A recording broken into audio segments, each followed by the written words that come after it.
Hello दोस्तों, मैं D के आर्यन लाए हैं प्रीवियस ईयर के सारे क्वेश्चन, ऑब्जेक्टिव टाइप क्वेश्चन। ये मेरा थर्मोडायनेमिक्स का सीरीज चल रहा है।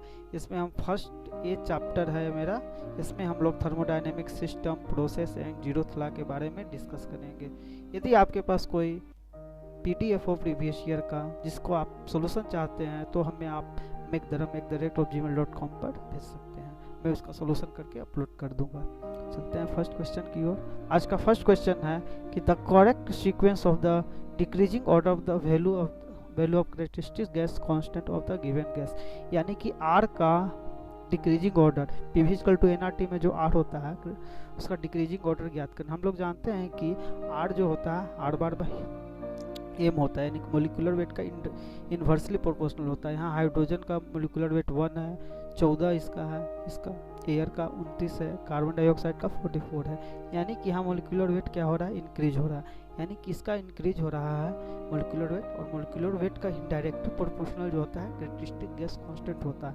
यानी कि ये डिक्रीज करेगा, यानी कि इसका आर का वैल्यू क्या आएगा, डिक्रीज करेगा, और हमें आर का डिक्रीजिंग ऑर्डर ही देना है, यानी कि ए आंसर हमारा हो जाएगा। चलते हैं सेकंड क्वेश्चन की ओर। सेकंड क्वेश्चन कहता है कि if an alcohol and a mercury thermometer read exactly 0 degree C at the ice point and 100 degree C at the steam point, and the distance between the 2 points is divided into 100 equal parts in both thermometer, the two thermometer will give exactly reading at 150 degree C। कह रहा है कि आपके पास दो thermometer है, एक alcohol based का है, एक एसजी बेस्ड का है, और दोनों कैलिब्रेट किए गए हैं 0 डिग्री C या 100 डिग्री C पे, और उसको 0 डिग्री C से 100 डिग्री C को 100 पार्ट में डिवाइड कर दिया गया। और 50 डिग्री का कोई आपके पास सिस्टम है और दोनों से नापते हैं, ये भी 50 से नाप रहे हैं, इसको भी 50 से नाप रहे हैं, तो क्या दोनों सेम रीडिंग देंगे?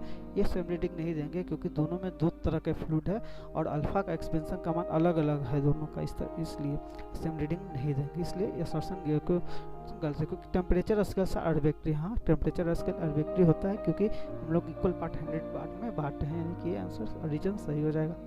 देखते हैं zeroth law of thermodynamics state the zeroth law of thermodynamics है, वो बताता है कि यदि आपके पास दो सिस्टम है ए और बी है, वो किसी तीसरे सिस्टम से थर्मल इक्विलिब्रियम में है, यानी कि ए थर्मल इक्विलिब्रियम सी है और बी इक्विलिब्रियम भी सी है, तो तीनों ही थर्मल इक्विलिब्रियम में होंगे।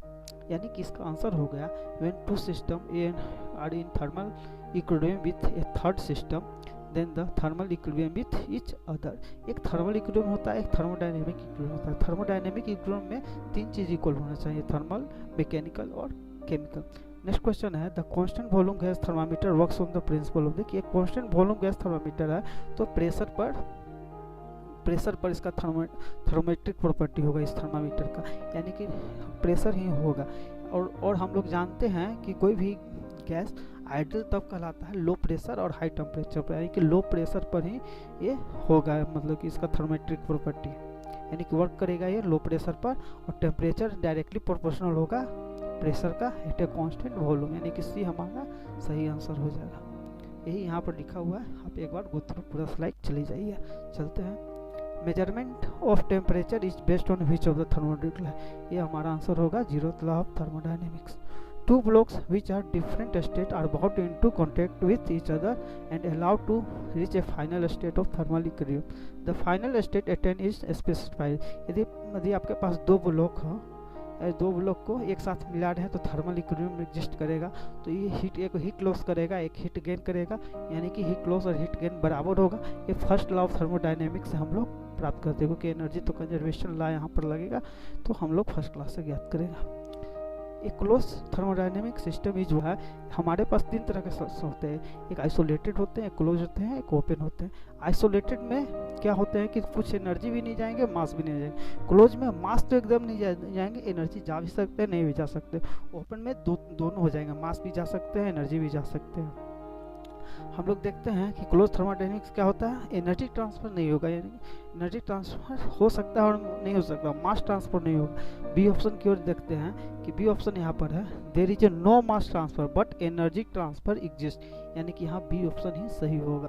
चलते हैं नेक्स्ट क्वेश्चन की ओर। यहाँ फर्स्ट में दिया गया है टाइप्स ऑफ थर्मामीटर दिया गया है, और सेकंड में इसका प्रॉपर्टी दिया गया है।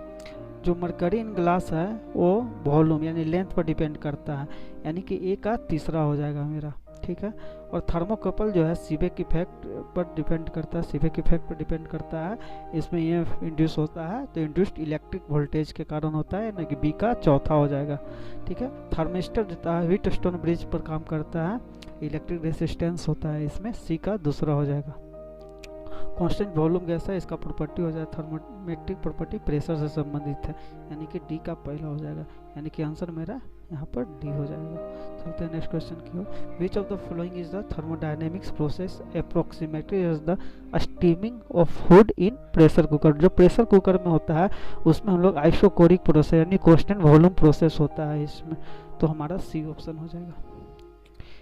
Ice kept in a well insulated thermoflask the example of isolated system का एग्जाम्पल है। Hot coffee stored in a well insulated thermoflask in example of isolated system, क्योंकि मास ट्रांसफर और हीट ट्रांसफर दोनों ही zero है। एक control volume is a control volume क्या होता है, fixed region in the space होता है, और जहाँ where mass heat and work can cross the boundary of the system, यानी कि डी आंसर हमारा राइट हो जाएगा।